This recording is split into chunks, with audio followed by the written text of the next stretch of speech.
Halo semuanya, langsung aja hari ini kita bakal ngebahas sebuah topik atau lebih tepatnya membuat rangkuman tentang wacana kebijakan yang lagi hangat-hangatnya dibicarakan.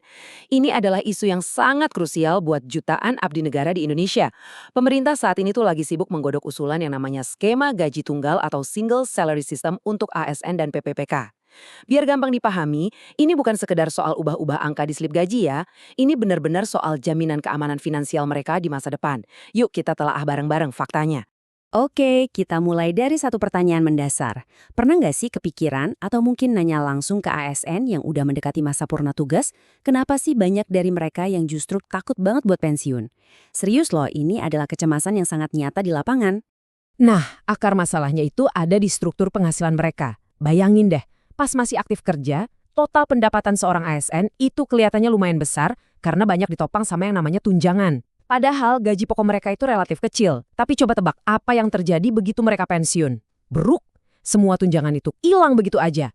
Tiba-tiba, para pensiunan ini cuma bisa mengandalkan persentase dari gaji pokok yang udah kecil tadi. Otomatis, daya beli mereka langsung terjun bebas. Maka dari itu, mari kita masuk ke bagian 1, krisis finansial pensiunan ASN. Sampai-sampai nih, Bapak Zudan Arif Fakrullah selaku Kepala BKN belak-belakan menyoroti krisis ini. Beliau bilang, banyak ASN kita itu banyak yang lebih menderita dan lebih ingin tidak pensiun-pensiun, mereka ingin ke fungsional. Kutipan ini tuh merefleksikan keputusasaan yang benar-benar nyata.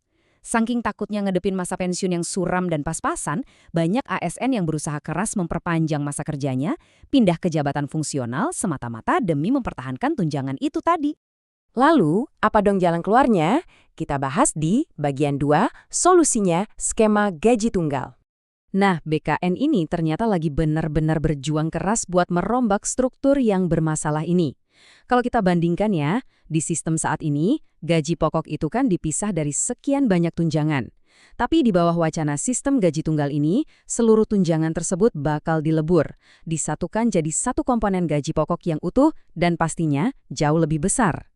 Implikasinya apa? Jelas dong, uang pensiun yang perhitungannya didasarkan pada gaji pokok ini bakal ikut melonjak drastis. Jadi harapannya, ASN nggak bakal lagi ngalamin yang namanya terjun bebas finansial di hari tua. Pak Zudan juga memaparkan kalau skema ini tuh bakal ngasih efek domino yang sangat positif. Coba kita lihat logikanya. Langkah pertama, kesejahteraan jelas terjamin sampai masa pensiun kan? Nah, rasa aman ini di langkah kedua bakal bikin ASN nggak perlu lagi deh sikut-sikutan berebut jabatan struktural cuma demi ngejar tunjangan. Ujung-ujungnya di langkah ketiga, kinerja pelayanan publik pasti bakal jauh lebih maksimal. Ya logis aja, kalau pikiran udah tenang dari urusan dapur, dedikasi buat melayani masyarakat pasti bakal meningkat tajam. Sekarang kita geser sedikit perspektifnya, di bagian 3, konsep total reward dari PAN-RB. Yang bikin penjelasan ini makin menarik, Kementerian PAN-RB ternyata membawa nuansa yang jauh lebih luas. Ibu Rini Williantini selaku Menteri PAN-RB menekankan kalau wacana ini tuh menitik beratkan pada apa yang disebut sebagai konsep total reward.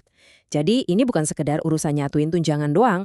Total reward itu artinya kompensasi dihitung bukan cuma dari materi fisik atau uang aja, tapi juga mencakup elemen-elemen ekosistem yang bikin seorang pekerja merasa benar-benar dihargai. Mari kita bedah bareng-bareng apa aja sih komponen total reward ini biar lebih gampang dipahami. Materi finansial emang tetap jadi landasan utama, jelas. Tapi itu disandingkan sama perbaikan pada sistem kerja. Terus ada juga apresiasi kinerja buat mengakui prestasi mereka. Suasana kantor yang sehat secara mental dan nyaman, serta sistem karir yang berlandaskan meritokrasi, alias jujur dan adil. Intinya, PNRB pengen memastikan ekosistem kerja ASN secara keseluruhan itu benar-benar menghargai dedikasi dan profesionalisme mereka. Terus, sejauh mana sih progresnya sekarang? Kita masuk ke bagian 4, status implementasi saat ini. Buat ngasih gambaran realitanya, posisi kebijakan ini sekarang tuh ibaratnya masih sedikit menggantung.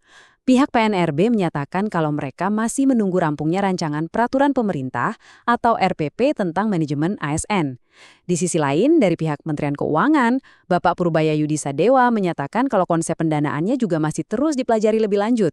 Ya artinya wajar lah ya, masih ada tahapan konsolidasi dan hitung-hitungan antar kementerian yang harus benar-benar diselesaikan. Sebagai penutup dari rangkuman kita kali ini, skema gaji tunggal dan konsep total reward ini emang bener-bener nawarin harapan baru buat para abdi negara. Harapan akan hari tua yang bermartabat Dan pastinya, birokrasi yang bisa fokus 100% melayani rakyat.